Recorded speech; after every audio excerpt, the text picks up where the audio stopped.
This is where Von Trapp family was, and Maria from the Neuburg convent was sent as a governess to this family of 7 children, and they lost their mother.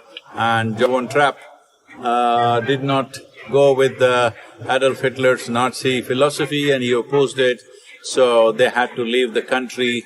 And later on, because they lost all their savings and wealth, they became choir singers, and they toured Europe and then on to United States, and they became a big success in United States. And finally they settled in Vermont in United States. But it is in this beautiful Salzburg that they started, and I don't think anybody from our generation who's seen movies can ever forget the tune and the whole joy of that movie, how it was made. This is where it all happened. Salzburg for you, Austria. This is where we are right now, the Save Soil movement. Let's make it happen.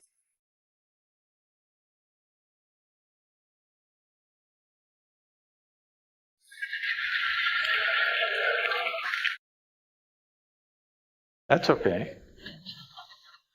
If I'm a performing artist… I'm sorry? If I'm a performing artist… Performing artist. Yeah, and does your training and your practice and your craft count as sadhana? And if yes, is that enough? Does what count as sadhana? My training, my practice and my craft, and every single show that I do, or every single rehearsal, or everything that goes into it.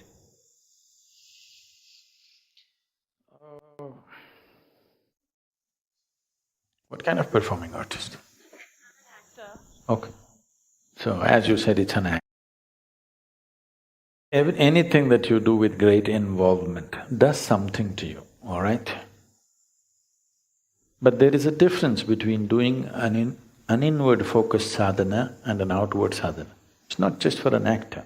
A manager can use his work as sadhana, a gardener can use his work as sadhana. Anybody who's doing whatever with absolute involvement, they can use it as a process of growth. But there is a distinct difference between doing external activity as sadhana and internal process as sadhana. What is the difference?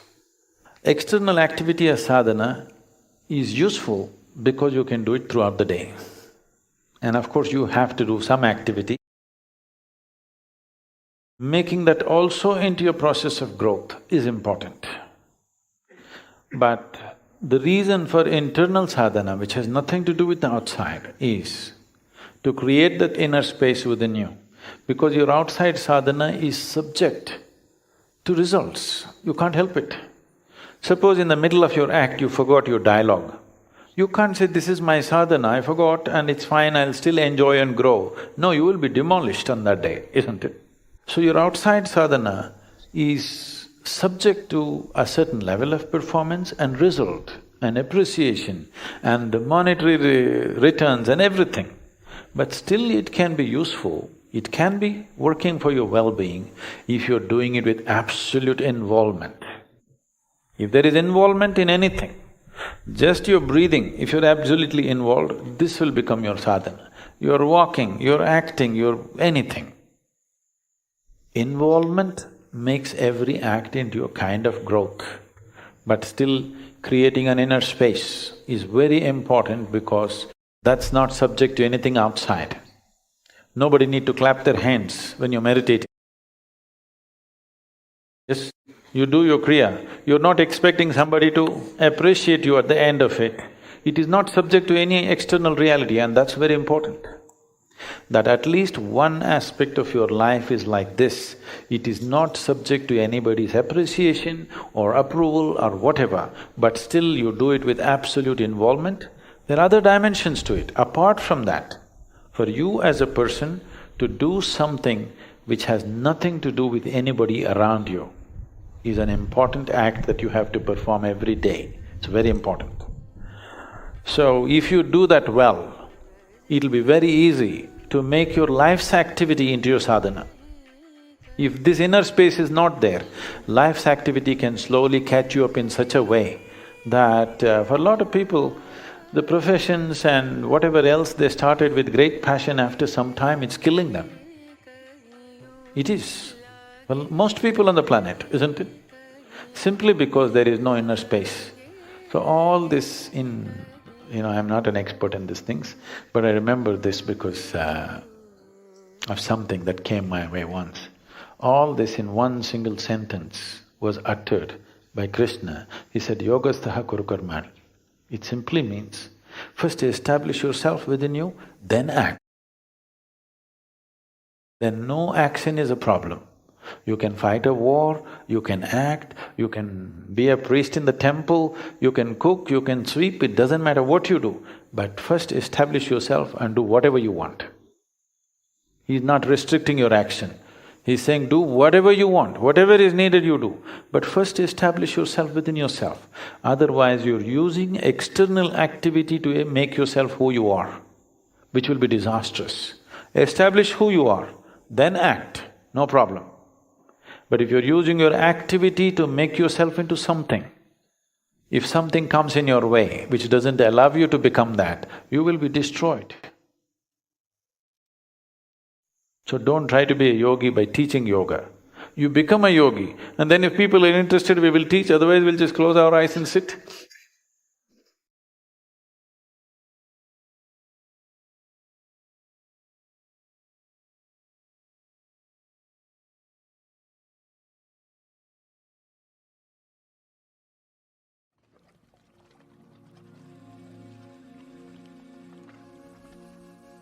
Meditation is a phenomenal empowerment that you can do whatever is needed in the world, whatever, I mean that, and still remain untouched by the process of activities that we need to conduct in the world. If you sit here,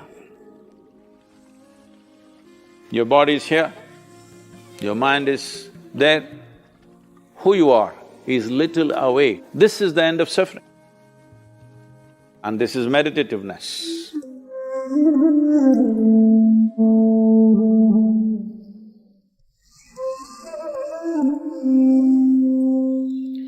Namaskaram. Everybody is suddenly, people who had never meditated in their lives, never even considered that possibility, are now suddenly talking about meditation, the need to meditate, wanting to meditate. Let us examine this meditation, what this is. First of all, what does the word meditation mean? The English word meditation doesn't really mean anything, in the sense, it doesn't say anything specific. If anybody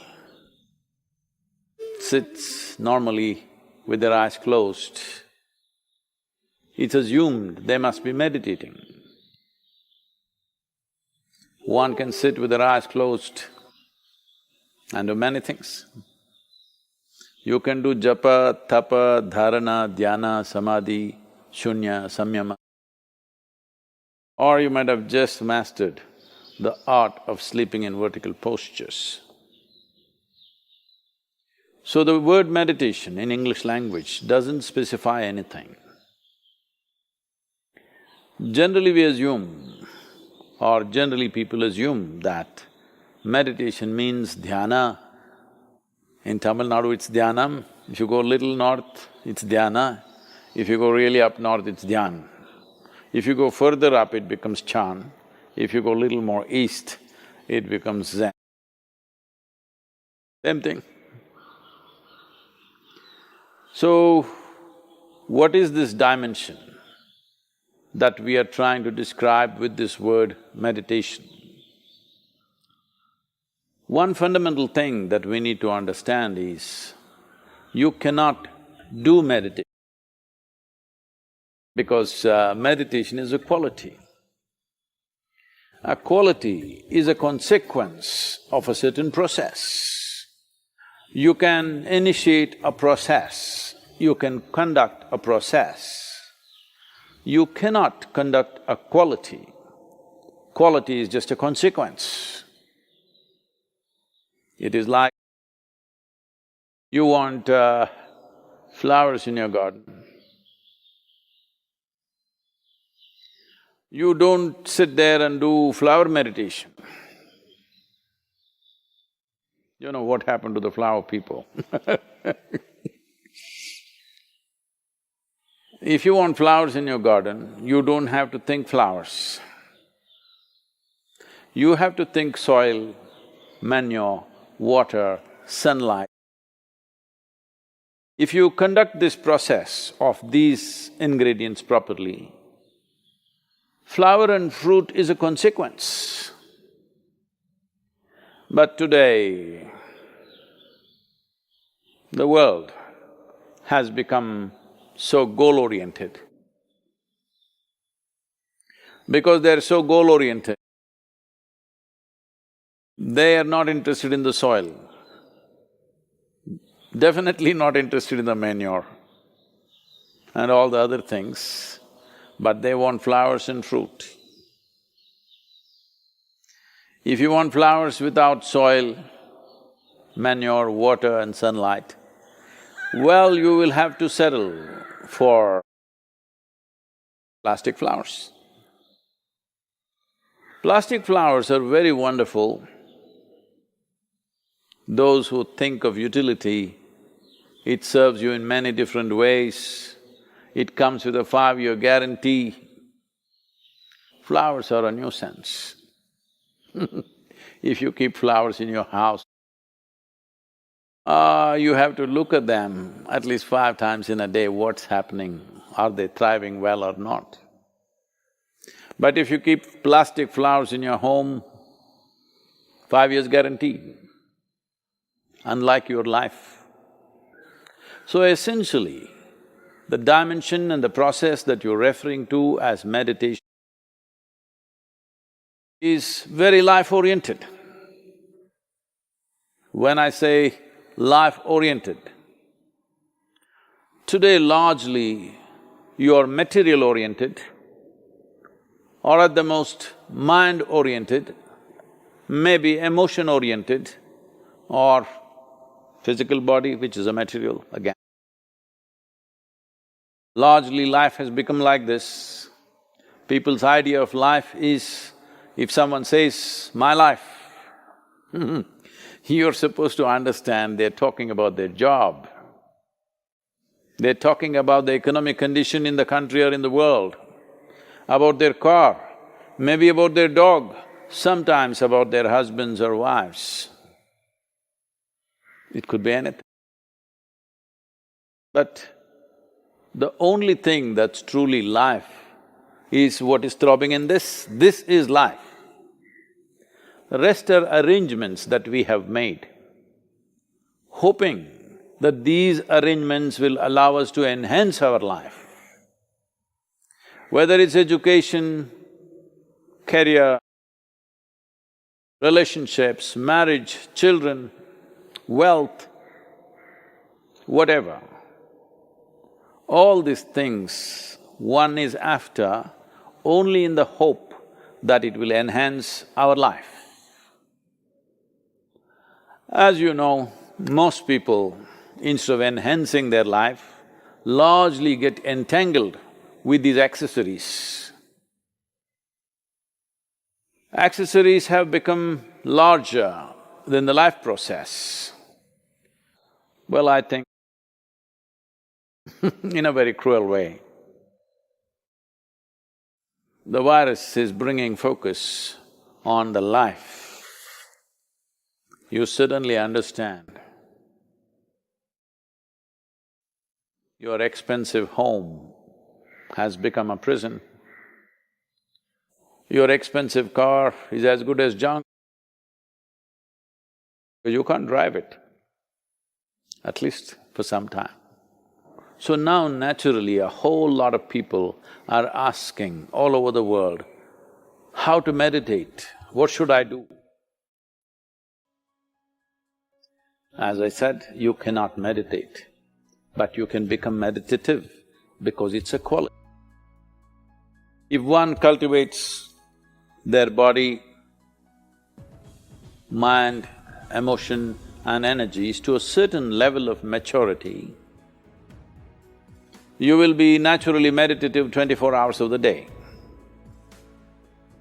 Meditation is not an impairment, that if you're meditative, you have to close your eyes and be limited to one place. Meditation is a phenomenal empowerment that you can do whatever is needed in the world, whatever, I mean that. Whatever is needed in the given situation and still remain untouched by the process of activities that we need to conduct in the world. This empowerment or without this empowerment, in fact, a human being is crippled because if what you have to think, feel, understand and act in the world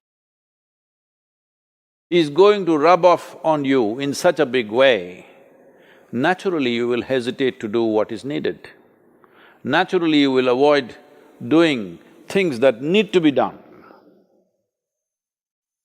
In a way, the moment you are in a state where your own activity and the activity of the world around you and the activity of your mind and your emotion, once they are impacting you every moment of your life, then in some way you will cripple yourself because naturally you would want to keep the scale of your life very limited because activity, thought, emotion, involvement with life can cause enormous amount of suffering. Once there is fear of suffering, knowingly or unknowingly, you will limit the scope and possibilities of your life. Meditation means just this, in a very simple way if we have to put it. If you sit here, your body is here, your mind is there, who you are is little away from these two dimensions of physical body and mental accumulations. These two accumulations of body and mind, if a little space arises between you and this is the end of suffering. And this is meditativeness.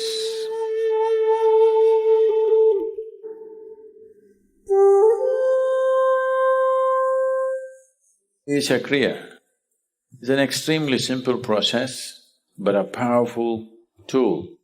These three ingredients, your breath, your thought and your awareness, in the right combination, if you use that, your ability to use the mind and the body is so greatly enhanced that you almost look superhuman for somebody else.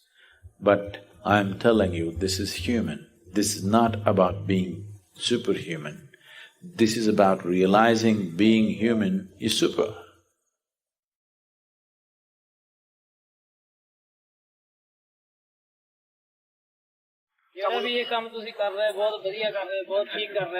प्राचीन काल से हमारा देश में नदियों सूत्र के जैसे बांधा, अब तो एक प्रांत था और एक प्रांत झगड़ा कर रहा है। क्यों? नदियों सब सूख रहा है, पानी कम हो गया। गंगा जी आप आएंगे देखो कितनी सूख गई। हम दोनों आदमी की एक ही गिलास पानी है, झगड़ा आएगा या नहीं? आएगा। पानी की बहुत प्रॉब्लम हो गई, ये तो सही बात था, आप बिल्कुल सही कह रहे हैं। यूपी से ज्यादा पंजाब में प्रॉब्लम होगी। ये तीन चार साल के अंदर ये 150 फुट में पानी चला गया, पहले 80 फुट पे 60 फुट में पानी था। सोल्यूशन भी है, करना है, इसलिए रैली एक काल दिया तो नहीं होगा। नहीं, हम बराबर करते रहेंगे पूरा पंजाब। नहीं, हम पंजाब में अपने एरिया में भी जाके सब बताएंगे और ये बात है, इस काल तो हो गया। लाइसेंस में है ना, मैं तो भगा। कोई बात नहीं, मेरे पास है।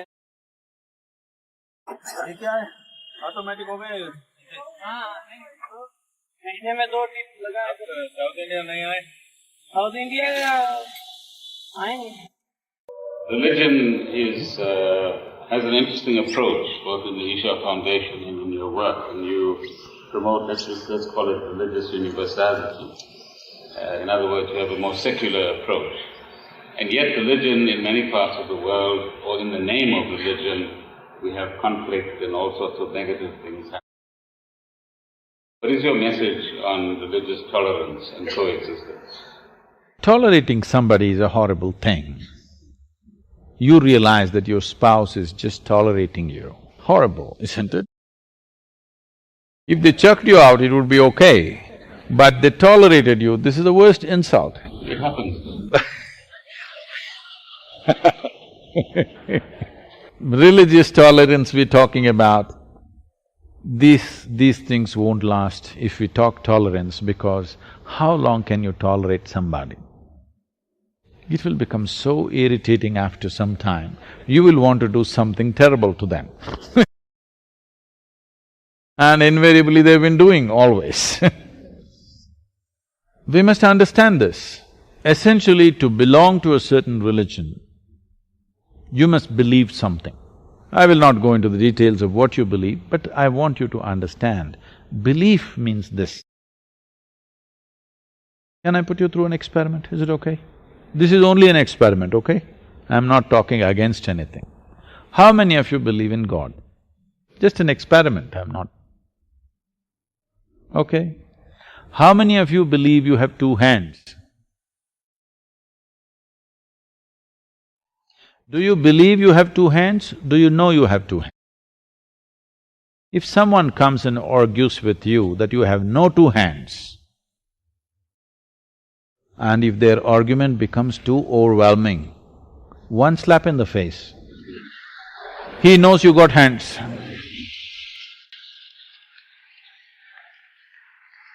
With hands you know, with God you believe. Why? So, if we work hard enough on you from your childhood, we can make you believe just about anything. It's time. It's time. If you don't do it, if you do it, it'll be great. If you don't do it, anyway your children will do it. This is… you must come to this much sincerity within you. What I know, I know. What I do not know, I do not know. Is this okay with you? Yes?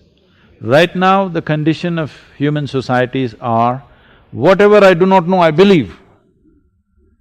Belief gives you confidence, this is the problem. Confidence without clarity is a disaster on this planet. If you had clarity, you would do things in a certain way. But you have no clarity, but you have confidence. See, this is the whole thing. If you do something stupid right now, if you go home, your intelligence will bother you. This is the nature of human intelligence. Why did I do this? But the moment your stupidity is either scripture endorsed or God endorsed, you can go on doing the same idiotic thing with utmost confidence without ever turning back for a moment. Because we believe. Yes. So why can't we become sincere enough in our lives? What we know, what we do not know, we do not know, with all due respect to everybody. Yes? If you do this, then you will see, it is in the nature of human intelligence to seek. If you see, I do not know, you will want to know, you will long to know, you will seek to know, and the possibility of knowing is right here. Otherwise, you will believe and you will destroy all possibilities of knowing. You must understand the immensity of I do not know. How much ever knowledge you have, it is a minuscule in this cosmos. But your ignorance is limitless, isn't it? If you identify with your ignorance, which is a very good thing, believe me, if you identify with your ignorance, you will constantly have an active intelligence which will look at everything carefully. But if you believe, you can go completely insensitive without paying attention to anything.